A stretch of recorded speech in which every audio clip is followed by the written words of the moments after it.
Firstly, happy Pentecost, everyone. Secondly, I wanted to offer my thoughts about writing archaic poetry.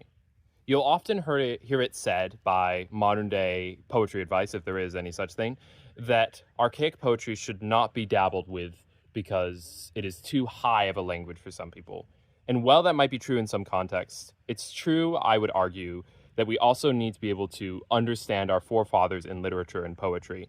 So it makes sense that we might want to be versed in archaic poetry for the sake of joining that literary tradition. I will give you 2 reasons why I think you should write in archaic poetry if you feel so inclined. You don't have to, but if you feel so inclined. My first reason is that archaic poetry is objectively more beautiful. I don't think I need to argue that very much.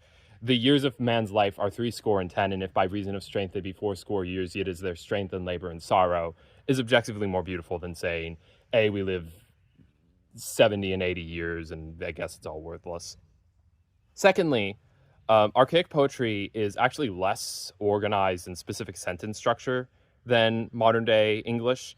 So I could say, I love thee, or I could say, thee I love. I can rearrange the verb and the subjects there, and both are grammatically correct, which can be helpful if I need to rhyme with the word love. If the next line ends with above, and I need to rhyme with that word, I can rearrange the words. So it's actually helpful for poetry and for, I think sometimes for meter as well. It makes more sense with a meter. Some caveat though, one caveat I would have is that archaic poetry, sometimes what makes it cringeworthy is that people just don't know how to speak it. So there are specific grammatical rules with archaic poetry. If you're going to do it all the way. Do it like you actually speak archaic poetry. Just as if you're going to cosplay as a knight, you're not going to wear a suit of armor and then carry a glow stick. You're going to wear a suit of armor and carry a real sword. Similarly, if you're going to write an archaic poetry, you need to know that thee and thou actually have grammatical differences. I love thou is grammatically incorrect. I love thee is grammatically correct. So you need to gain archaic grammar.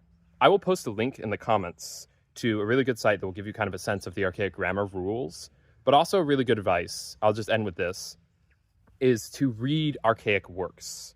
So read William Shakespeare, or read a really good work that I really like, that has actually influenced the English language quite a bit, and has been amazingly influential to me in my life, is the King James Bible.